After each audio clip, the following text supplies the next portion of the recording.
So recently, having playtested the Sandbox Metaverse virtual reality game quite extensively, as well as done my research on how to invest in the Sandbox, whether it's worth it to invest into, as well as money-making opportunities, here is an overview and review of everything Sandbox. And as a self-proclaimed avid gamer, I'll first review the gameplay elements and polish of the game itself, as well as how fun I think it is and its future potential, as well as its game creators and various free softwares you can use for that. And then I'll also go into monetization opportunities and potential, and finally end with investment potential. So first of all, taking a look at the Sandbox's gameplay, how fun it is, how polished the game is, how close I think it is to launch, and other factors like server capacity and things like that, although that could also be related to, say, Web3 technology.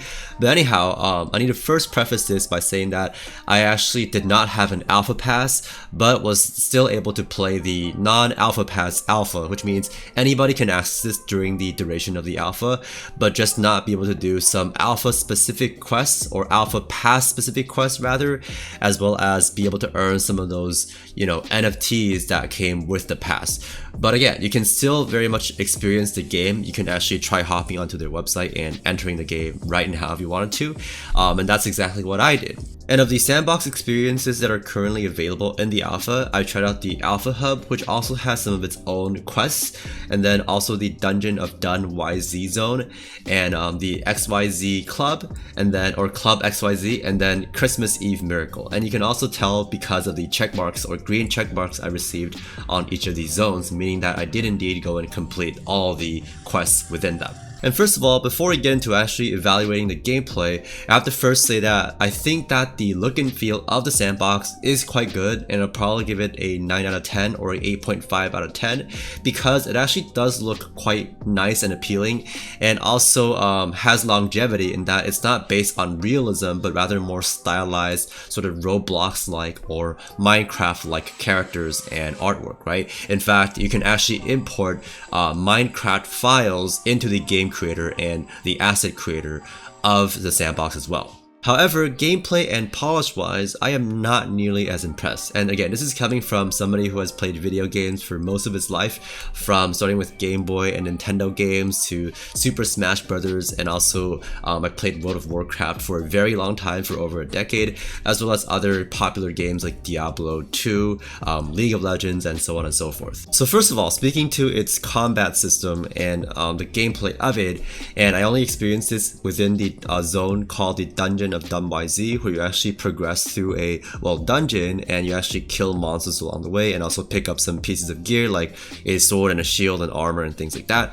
And I have to say that the combat felt quite clunky, and again, this is single player compared to some of the other multiplayer experiences that weren't available to me, which I believe are or might be available to season pass holders, or rather alpha pass holders. On the website it says season pass. But anyhow, the combat did feel quite clunky in that, for example, when I was attacking or being attacked or even blocking, it wasn't very clear what was actually happening, other than just being able to tell from our respective health bars. And thus there's very little skill expression at this point, which is what a lot of players enjoy. For example, in games like Dark Souls, you want to be able to attack, dodge, block and parry, and it's very clear. The mechanics are very, very well defined in that you can tell what's happening. You can improve your skill by being able to predict when an enemy is attacking and things like that, but it's not very much present in the Sandbox right now. So I definitely think that this sort of prevents the game from feeling very fun or rewarding in terms of skill progression, as people can't really improve at the game in terms of skill, and also be able to accomplish more and more difficult tasks because of it, and thus feel rewarded, right? And speaking of rewards, there also isn't a very clear built-in reward system within the game just yet, although I suppose there is a lot of potential for this as well, because each item, which also happens to be NFTs, but we'll discuss that later, each piece of equipment or item also comes with certain attributes, which can actually augment each item and make them more powerful, and also do different types of things. So in terms of implementing a meaningful and fun progression system, I still think that this is very much unknown and in the air, but there is that potential where it comes to play to earn, which could in fact entice a lot of people and be a big reason for people to want to play, and also even have fun, right? Take Axie Infinity Infinity, for example, that is very successful and is largely based around the premise that you can in fact earn, within the game through, whether it be through cryptocurrencies or, NFTs, which you can then still convert into, like, say, USD or a different type of crypto, right? And there are even historically, or in history, there are even other examples of somewhat similar games where they're sort of built in a virtual reality, so to speak, like the Entropia universe. In that game, people have been able to buy and sell virtual items, although they are not NFTs, but still they have been able to buy and sell virtual items which can be converted to like real currency, like USDs. For instance, people have been able to sell like digital planets and then monetize those planets by building, amusement facilities on them or collecting taxes on them as the owner of that planet. So that actually seems a little bit analogous to what the Sandbox and, even other similar projects can be, but we'll sort of have to see. But what I can say is that having a fun progression system, like for example in some other games that have done well, like World of Warcraft, we have, characters being able to level up, being able to earn different types of achievements, being able to earn different types of gear and items through hard work. And on the other hand, some games have been criticized as pay to win, which means people can sort of get stronger and have an unfair advantage, so to speak, by paying within the game, right? And people typically dislike, or hardcore gamers or so-called real gamers typically dislike this type of system where it's very much pay to win. So I'm sort of skeptical and a bit cautious about whether the Sandbox will fall into this sort of pay to win trap, seeing as, again, a lot of the NFTs and collectibles that have these powerful attributes attached to them will likely be selling for a higher price on the marketplace. It's only a game. Why you have to be mad? And I realized that all pretty much sounded quite negative and also skeptical, which I think it is.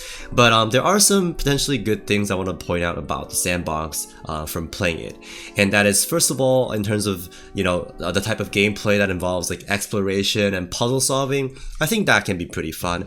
And then multiplayer, I think there's a lot of potential for fun multiplayer games and events as well. And it doesn't all have to be gameplay oriented, right? Take Decentraland, for example, or like even the Snoop Dogg verse within the Sandbox Metaverse, for example, right? It doesn't all have to revolve around playing games. There are other things you can do, like virtual concerts, virtual shows and things like that, and those could have huge implications and potential moving forward. But speaking of which, another sort of concern I have because of that is that because if you get more people within the game, for example, with other massively multiplayer online games, if there's too many people within a game, they can be separated into servers, right? Or people will join different servers to sort of spread out that population. Or if they're on the same server, there's something called sharding, where people won't all be crowded within the same space. For example, if there's too many people within, say the same room or area. I'd be curious how the Metaverse attempts to solve this problem. Potentially Web3 technology, which actually integrates one's own network into the system to contribute into a sort of decentralized platform, can perhaps help alleviate server issues, but we'll really have to see a lot of these nuances in terms of game design, whether or not the Sandbox can pull it off, because it's really not easy, to make a legitimately fun game. But again, on the other hand, it's not all about games when it comes to the Sandbox. Of course! And real quick, I also want to mention that the Sandbox does provide 2 free software and gives creators the opportunity to have the incentive to create not only voxel art, which is again the Sandbox Minecraft and Roblox looking assets like characters, different equipment and in-game items and so on and so forth, or environment assets. And then they also have another software called the Game Maker, and both are free, by the way, and I made videos on both that you can check out on my channel. But I do think that both of these softwares are quite well made, and it does again incentivize creators to make more and better games and assets because they're able to monetize them, right? Or for example, sell their assets on the marketplace.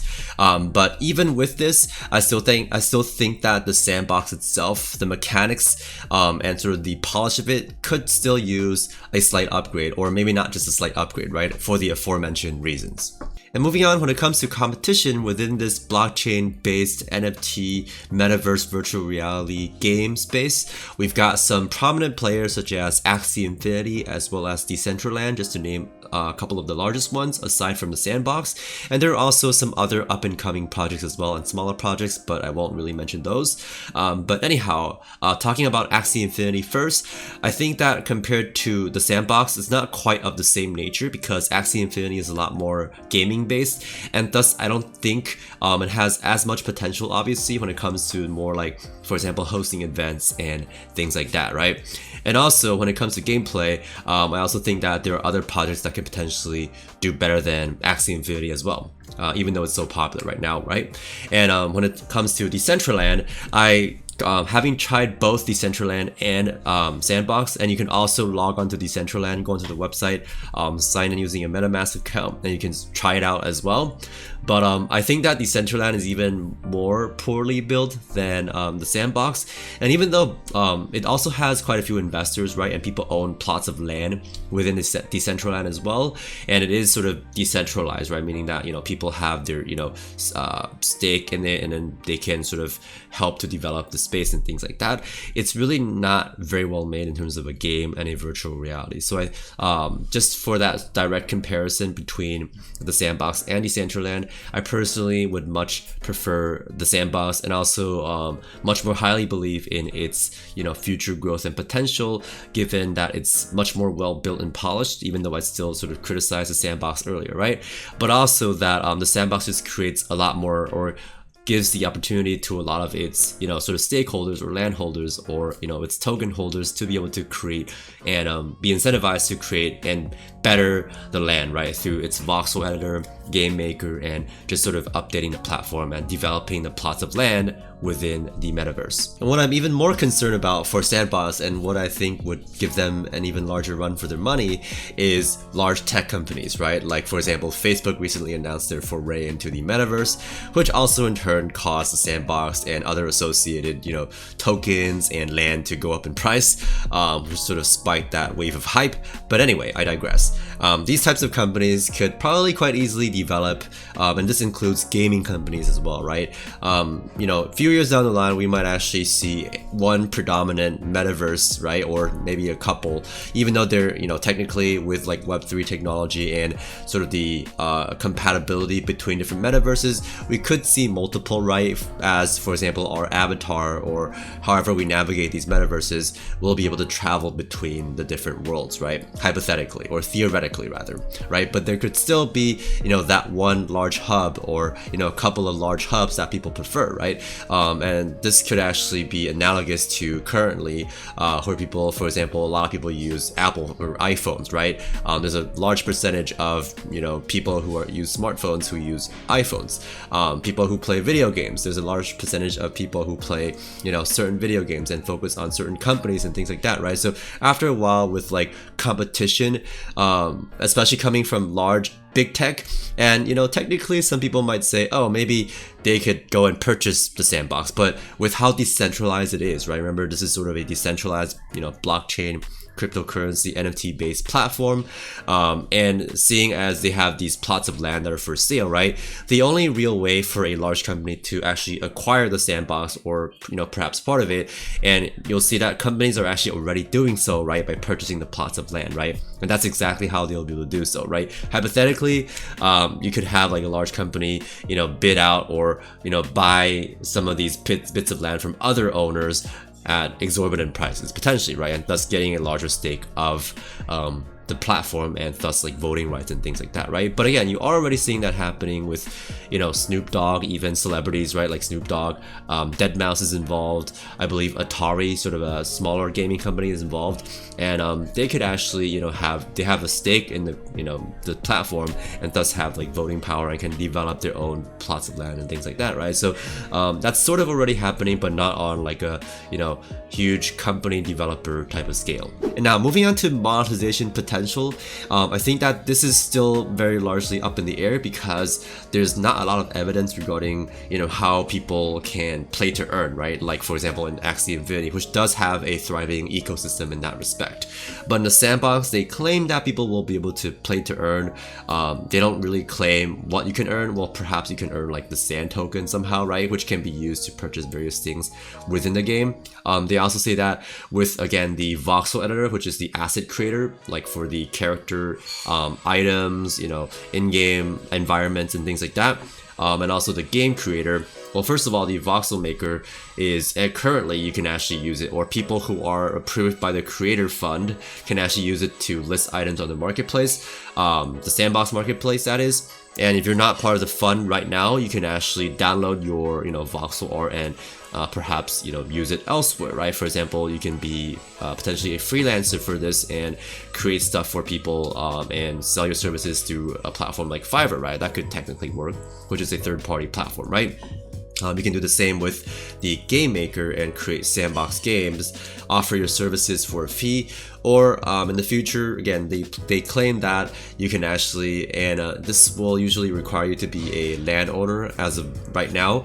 If you own a plot of land, you can actually put your games within or on top of, you know, your plots of land and then monetize them, right? And last but not least, as for the Sandbox's investment potential, and if you actually watch my previous video, you'll see that I said in my previous video, and again, none of this is financial advice, right? But in that video, I said that I was closely looking at the Sand token, waiting for a pullback after the Metaverse hype to potentially get in. I was kind of interested, but especially after these, you know, play tests that I've done recently with the alpha, right, as well as more, you know, analysis and thinking that I've done for this video, I'm actually a lot less enthused and have less conviction for this project, because there really is sort of a lack of evidence around some of the key factors that I've outlined that I believe will make, you know, the metaverse or the game succeed. But if you were to invest in the Sandbox, there are several ways that you can do so. First, you can buy the native cryptocurrency token, the Sand token, and which is used to sort of transact within the game, to buy stuff and so on and so forth, right? And another way is to buy land within the Sandbox metaverse, which can be done through the OpenSea platform. And I also have another tutorial on OpenSea if you're curious on checking that out. But anyhow, land and the Sandbox token can be pretty expensive, relatively speaking, to the previous months, especially after Facebook announced their, you know, meta transition, which caused like the metaverse sort of wave. And then not only that, but also with Sandbox doing their alpha, right, and having a lottery system for specifically landowners to get access to the alpha pass or enter into a drawing for the alpha pass, that really sort of hyped up a lot of the prices, right? So if, you know, anybody, and this is not financial advice, but if anybody were to want to, you know, buy some, for example, land or Sand token, I would actually wait for the alpha to pass first, and that could or should be a bit more likely that the price would be a bit more, you know, lower or more reasonable, even though crypto is, you know, in large part dipping right now as well. And with that, for my final verdict, and I'm actually not going to have an overall score because I'm sort of assessing different and difficult to compare parts of this platform. But first up, we have aesthetic appeal and longevity, and for that, I'll give it a 9. I sort of rounded it up. Previously, I said 8.5 or 9, but I'll give it a 9. I think it looks good, and it's actually compatible with Minecraft. But as strictly as a game, I'll give it a 6 out of 10 because for a lot of the reasons I mentioned, it doesn't really play very well as a game, nor is it very rewarding right now in terms of its reward system that is built in. But on the other hand, if we think about it as a social hub instead and a place to, you know, find events, I actually give it a 7.5 out of 10 for now, because it's already starting to see some events, you know, pop up with well-known names like Snoop Dogg. Next, we have Monetization Potential. This one I'm going to not provide a rating because it's too unknown in my opinion. They sort of promise a lot of things, but they haven't really been implemented from what I've seen. And finally, for Investment Potential, I'll give it a 5 out of 10 because I think there's too many things that are too soon to tell, and thus gives it a lot of risk. And not to mention, you know, it's difficult to assess the value of metaverse items as well as cryptocurrencies, right? And that is pretty much all I wanted to share with you in today's video. By the way, you can check out my free YouTube courses as well as a premium version, which also has 2 free video lessons that you can watch in the description box below. And if the Sandbox alpha is still ongoing, you can go and check that out as well. There should still be a few days left after I put out this video. But anyhow, thank you so much for watching, and I will catch you in the next video. Peace.